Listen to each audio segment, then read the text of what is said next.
Welcome back, everyone, to another episode of the Drop Control podcast. On today's episode, I am joined by incoming sophomore on the USC women's lacrosse team, Lillie Bea Cope. Thank you so much for coming on the podcast, Lillie, and how's everything going? Thank you. Yeah, everything's great. I just got home from Italy this past week, so just settling in. Do you miss Italy, or are you happy to be back here in the States? I'm happy to be back here just because I've been abroad for a month. I was studying in London with a bunch of my friends, good friends from high school. So been a lot of traveling the past month. So I'm happy to be home before I have to go back to school. Well, outside of that, anything else you've been up to this summer besides lacrosse, or has it just been the study abroad thing?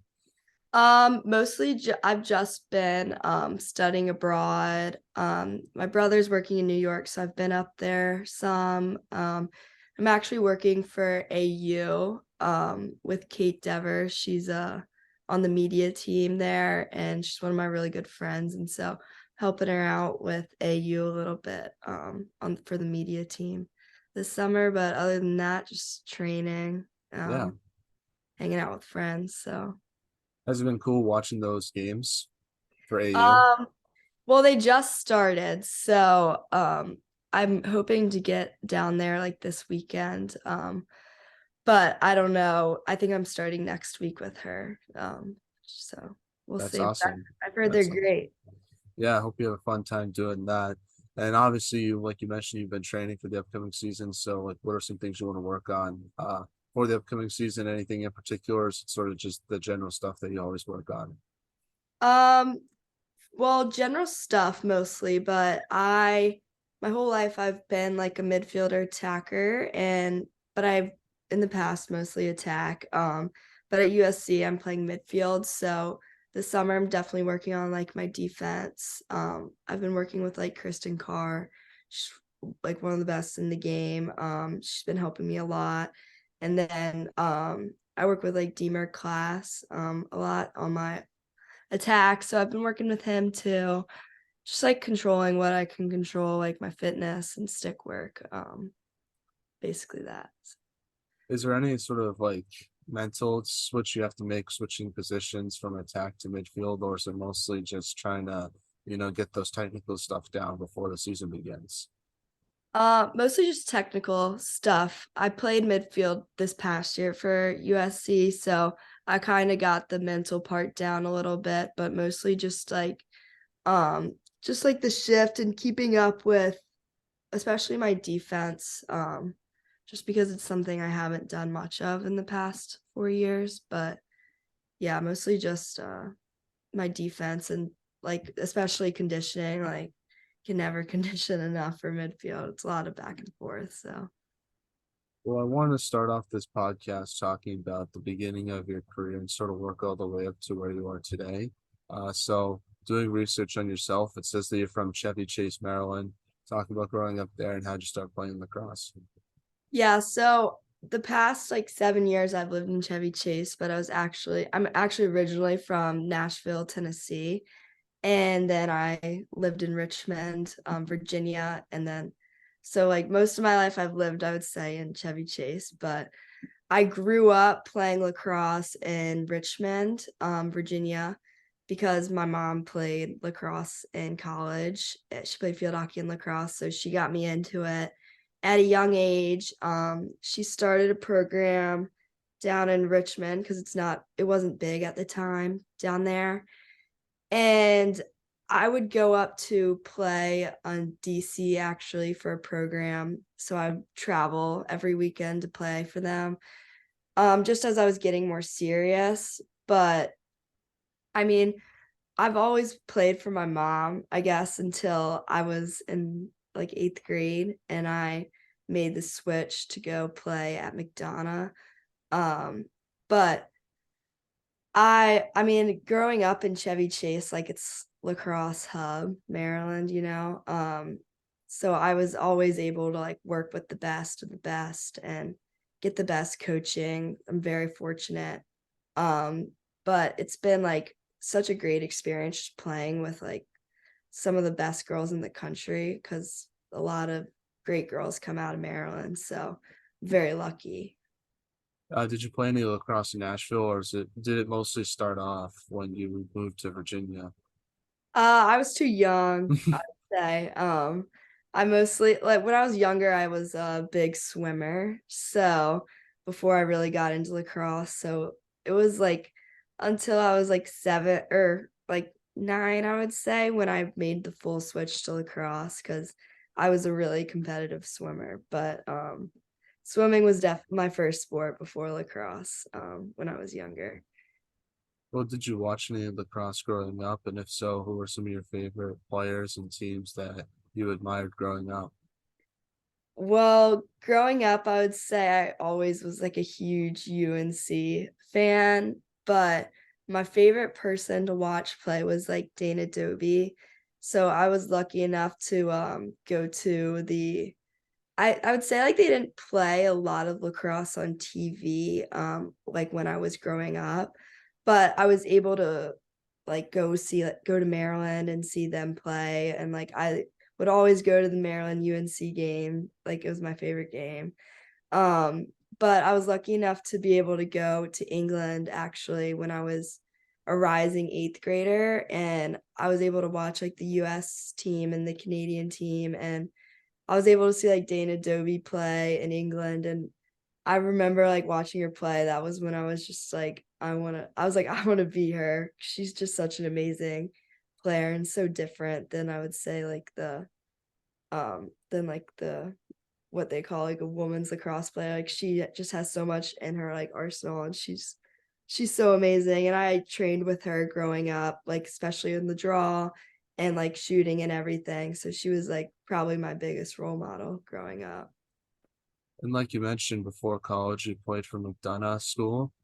Just talk about your experience with McDonough and what you took away from that. So my freshman year, I was new and I didn't know anyone, and it was definitely hard, but like with lacrosse, like it's a huge lacrosse school, so I was able to meet so many friends. And my freshman year I actually didn't make varsity, and I like thought I wanted to quit, but just because it was like a big thing like to make varsity, and it actually ended up making me work so much harder. And I like realized because my whole life I kind of just had been like I never really had to work. I felt like I didn't really have to work like super hard for anything.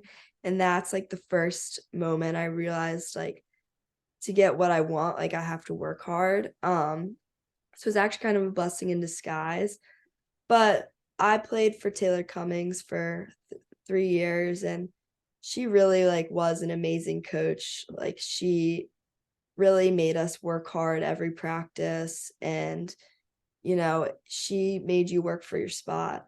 She wouldn't just give it to you. But I met so many amazing girls and was able to play with some of the best players in the country. Like my recruiting class, 14 of us went D1.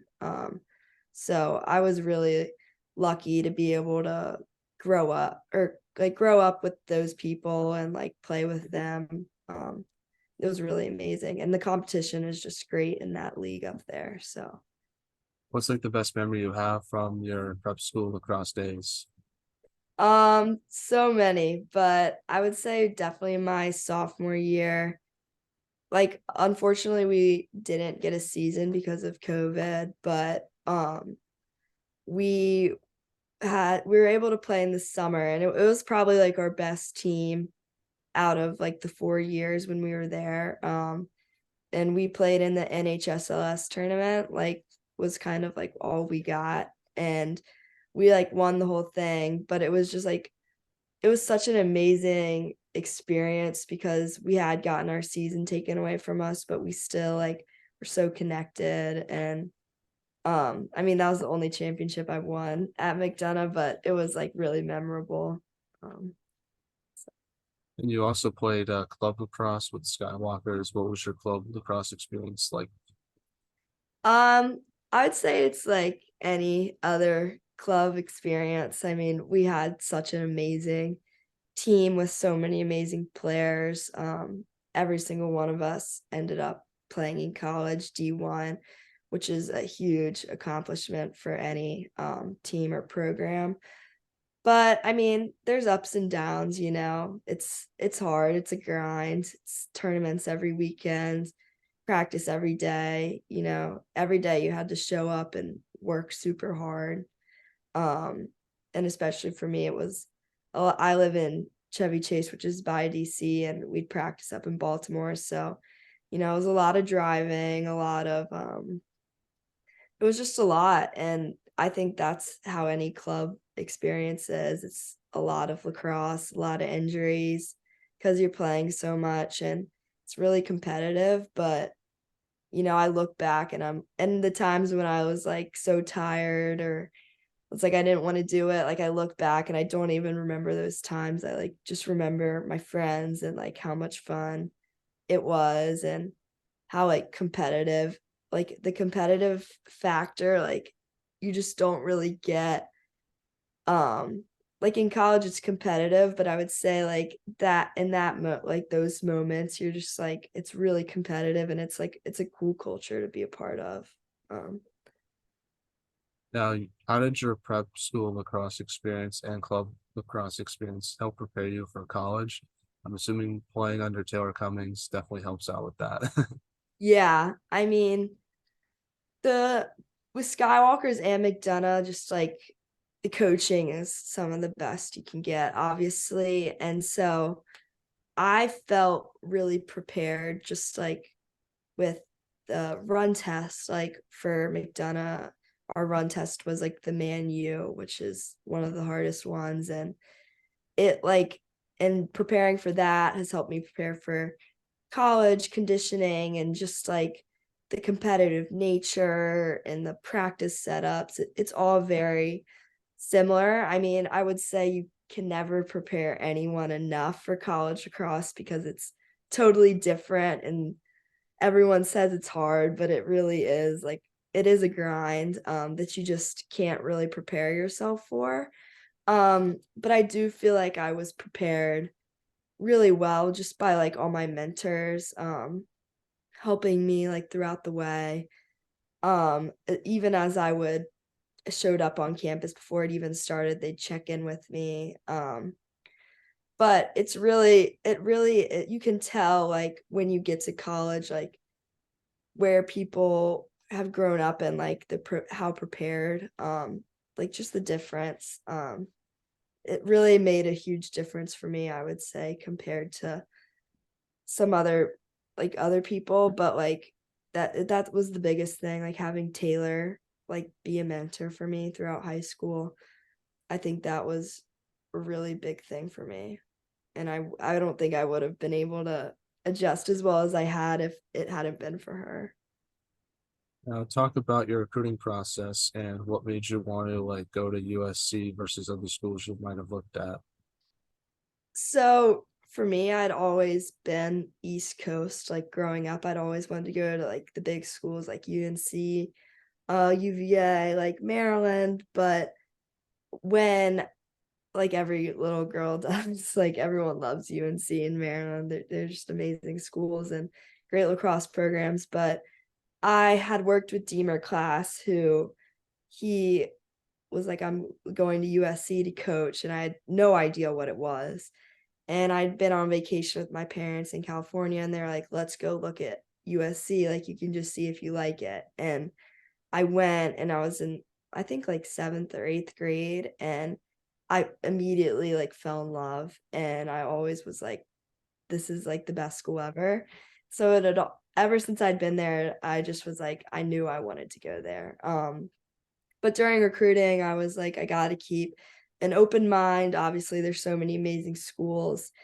And as I was after every call, I'd make a pros and cons list. And after my call with USC, I just was like, I don't have any cons, like, except the fact that it's like pretty far away. But in the end, I was like, college is college. I'm going to be away, whether or not I like it. So I was like, I'm just gonna go with my gut, and I chose USC, and I committed pretty early because I'd known what I wanted. And luckily because I was recruited during COVID. So before COVID happened, I'd gone to look at everywhere I was interested in. And but by the time I was recruited, like I had my list, and I just was like, you know what? Like I'm just gonna go with my gut, and I'm so glad that I did. I'm so happy at USC. It's best decision I've ever made, I'd say. What Um, was like the biggest adjustment you had to make to college lacrosse? Definitely the morning practices and the early wake ups, and just like the long days. They're really long between like school, and it's like a long day of lacrosse and like lifting. But also just like balancing the work and the lacrosse, and then like my social life and keeping up with friends and family. That was like my biggest adjustment, I would say, just because the days feel like really, really long. Like in the fall, I caught myself napping a lot because we have like morning practices, so we'd have to wake up pretty early, which I've never practiced in the morning. I usually practice in the afternoon. So would say that was my biggest adjustment. Now you play in the Pac-12. It's sort of a newer conference, but it's definitely growing, and I can see it being very good one day, like with teams like yourself, Stanford, and um, Arizona State. I I think you guys will definitely win a national championship in the next 10 years. It's just the feeling that I have. But what's it like playing in that conference and just the competition that you face each game? Yeah, so it's a really great conference to be a part of.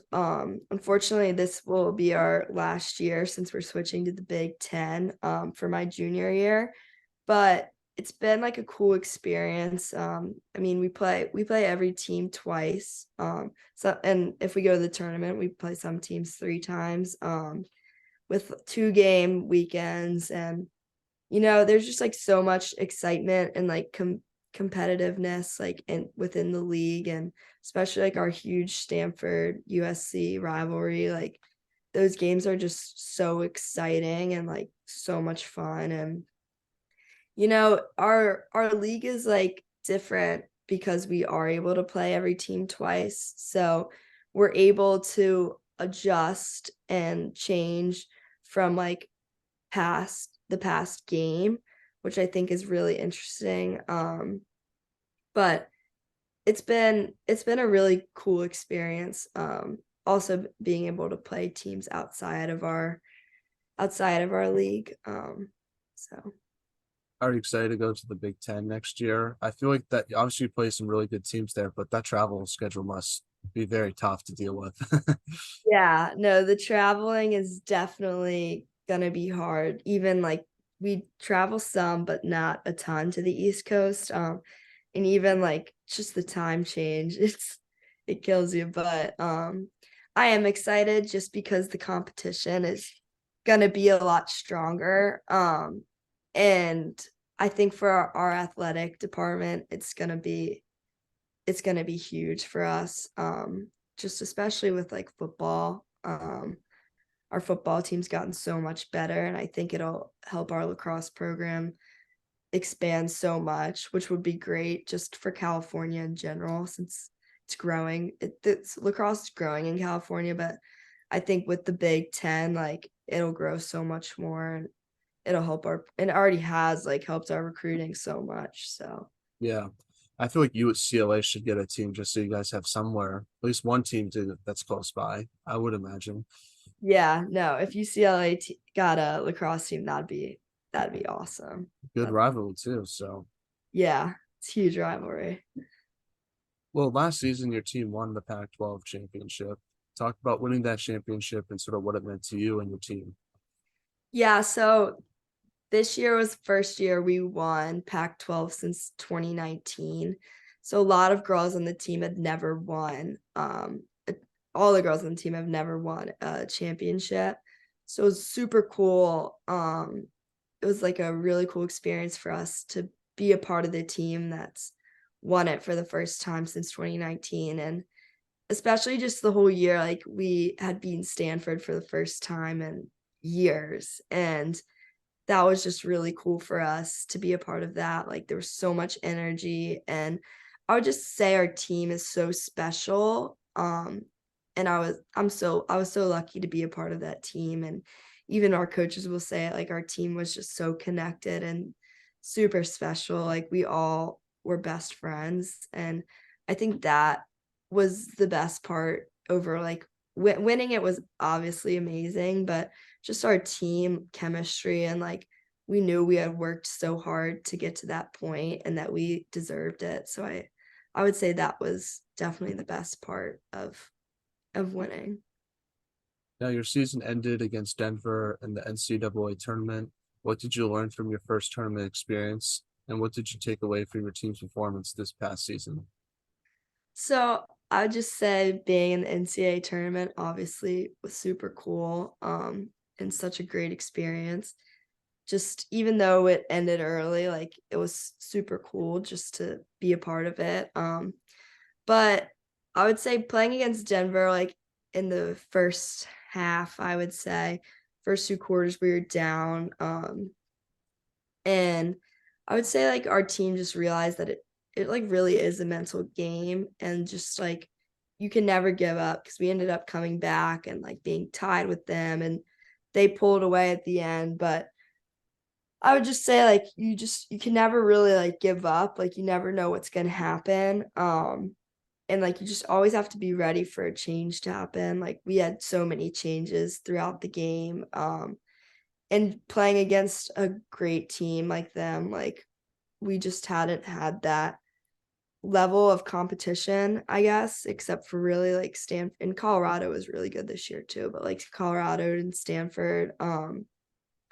But I think just like for next year, we just gotta be ready for more more changes. Like we didn't have that many changes throughout the season. We definitely did, but like just be able to adjust better. But I think next year, now that we've like been through this, I think next year we'll be ready. You know, Yeah, everything's gonna change, but yeah. yeah, especially because I think you probably learned a lot from that game just because like Denver is like one of the best defensive teams that I've ever seen play. And I feel like that just sort of going against a team and seeing what it takes to sort of score goals against a defense like that. I think there's a lot you could take away from it, even though you lost. Yeah, and we run a very similar defense to them, and we also have a really good defense. It was just in the end, it was like an offense. It was more of like an offensive game. So there's a lot to learn from that too. So Now, one thing that I love about your game is how good you are at draw controls.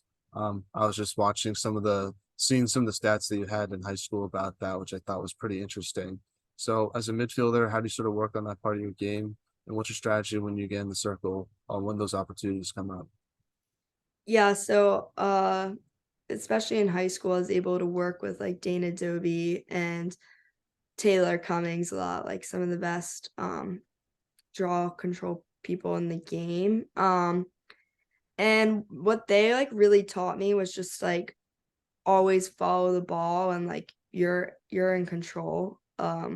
Which is what I like about the position, because you know where it's going, you know what's like, you can feel the ball on your stick, like you just know.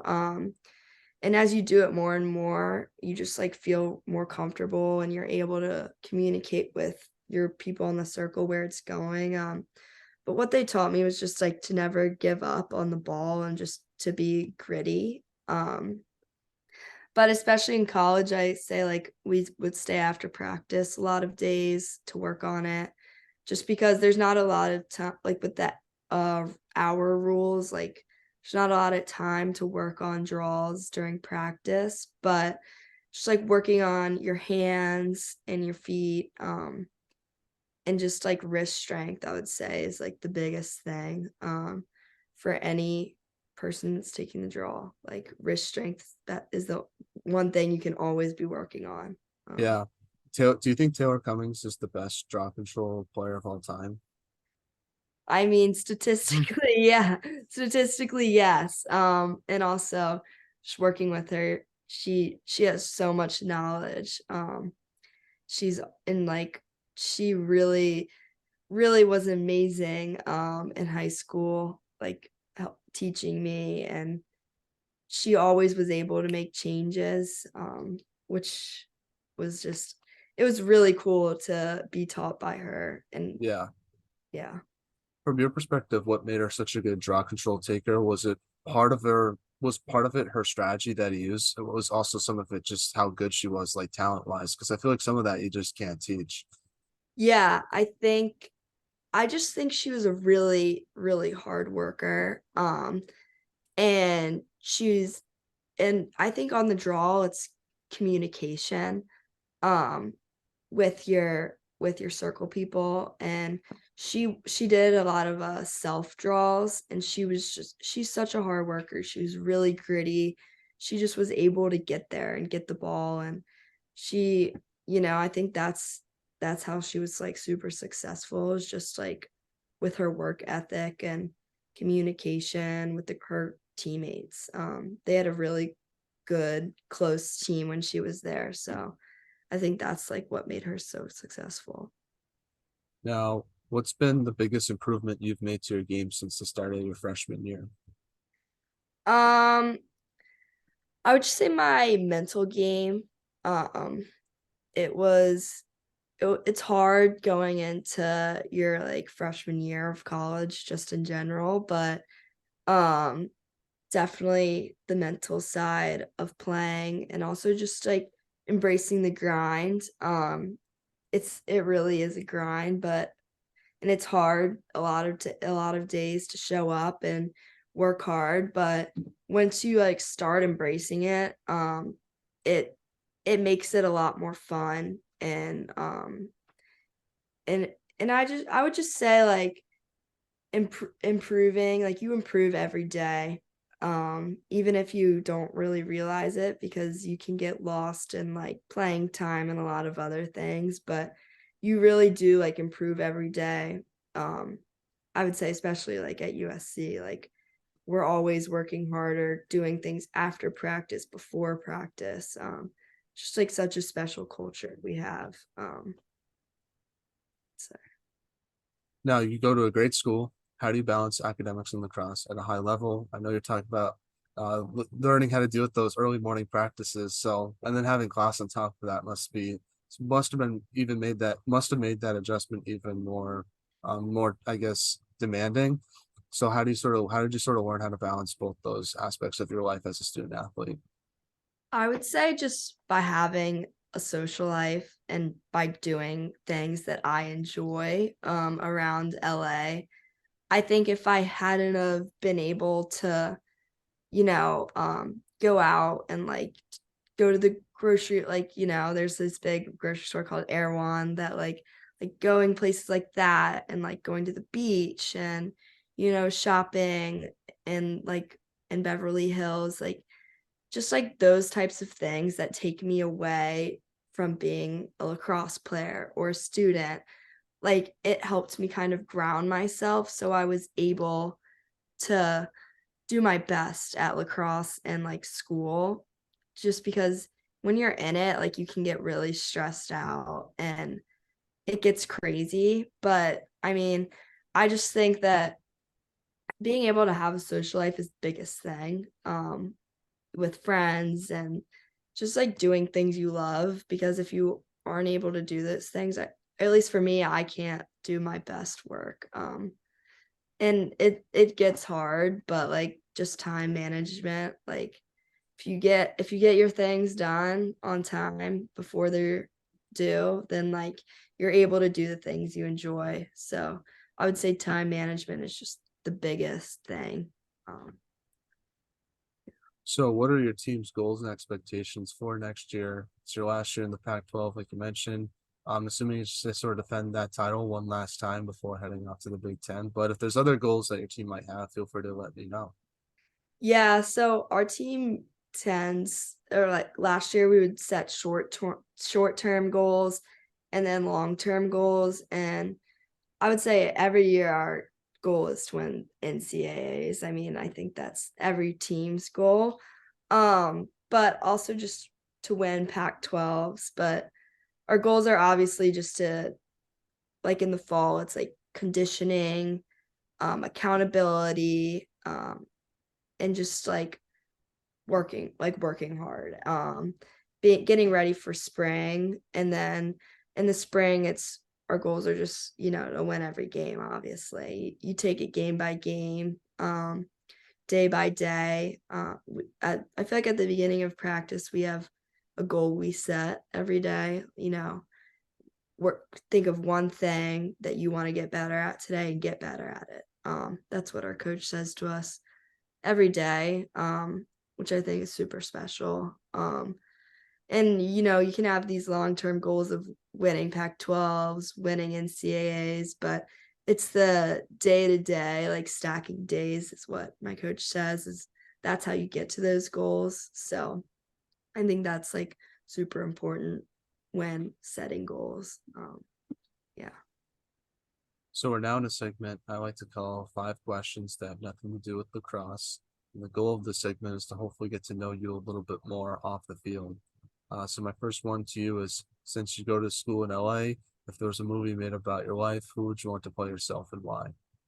Um, I would just say like Adam Sandler if he was a woman. But I love Adam Sandler. I always have ever since I was like young and probably shouldn't have been watching Adam Sandler.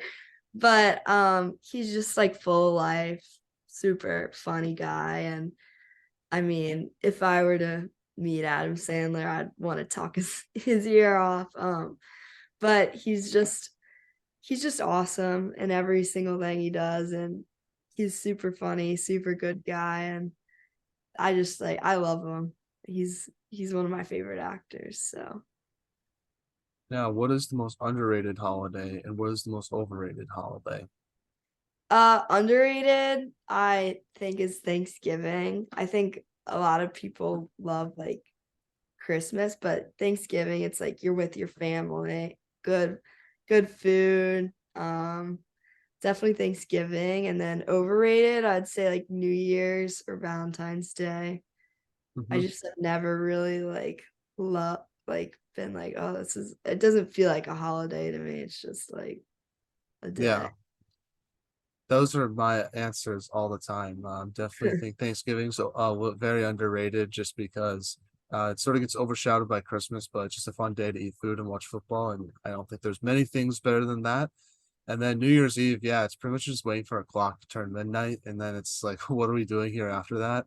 And then Valentine's Day, I definitely think is overrated, just because I feel like people, maybe this is just me observing, but I feel like people tend to put more effort on that particular day when they should be putting that sort of same effort in every day of the year when you're in a relationship. So that's why I don't like that. I feel like it's sort of, you shouldn't have a day to do it. You should do it, try to do it every day. And I feel like it gives people an excuse to sort of, I don't know. I just, I don't know how to articulate it. It just, I totally agree with you though. I definitely think it's very overrated and it's Yeah. annoying to deal with.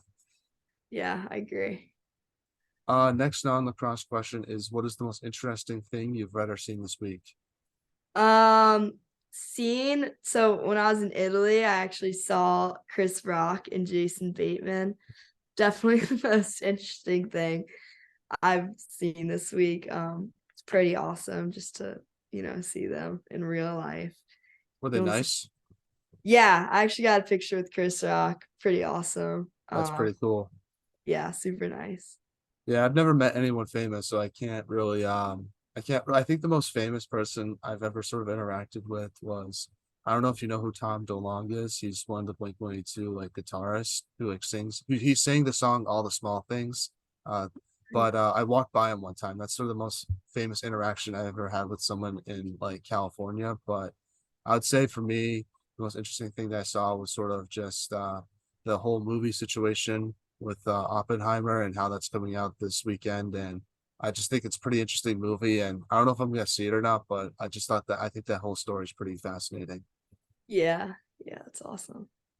Now, Lily, I think you have the best off the field style on the USC women's lacrosse team. But besides yourself, who would you say has the best style on the team? Um, I would just say say like everyone has their own like sick style, which is super cool. But I would say my favorite person's style would be her name's Lila Murray. She just always like looks super put together. She's she's one of my really good friends. But yeah, I'd say she has really good style. If I had a different style to be, it would be her. So What is one item on your bucket list that you hope to do one day? bungee jump. It's definitely something I want to do. That's scary. I could not do that at all.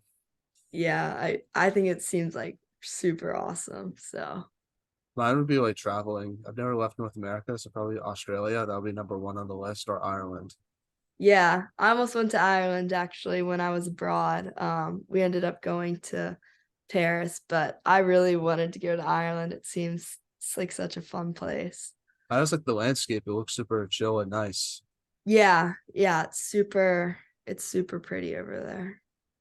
Well, getting back to some lacrosse questions now. What advice do you have for younger players on what it takes to be a college lacrosse player?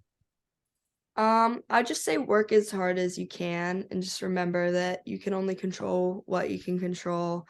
And when I was younger, I always just said to myself, like, if it works out, it's gonna work out. And it does because of the work you put in. So that's what I would say is like the biggest thing as you're going through the process. Now, what should be done to help grow women's lacrosse from your perspective? I think having more foundations like Harlem Lacrosse, and giving more kids the chance to play, just because it can be really hard. It's like lacrosse is growing and it's becoming more expensive. And it's not going to grow if you don't have foundations like Harlem, which I think is really special. So I think that would help a lot. Now, do you have any shout outs you want to give to your teammates, family members, or friends? And who should we have on the podcast next? I would just say shout out to my parents and coaches that have helped me where I am today. Wouldn't be able to do it without them. And then next, I think you should have my friend Kate Devers. She's awesome. So Well, Lily, thank you so much for coming on the podcast today. I really appreciate your time. It was great getting the chance to know you, and I really enjoyed our conversation today. You're a great player in person, and I just want to let you know that. thank you so much. Really enjoyed it.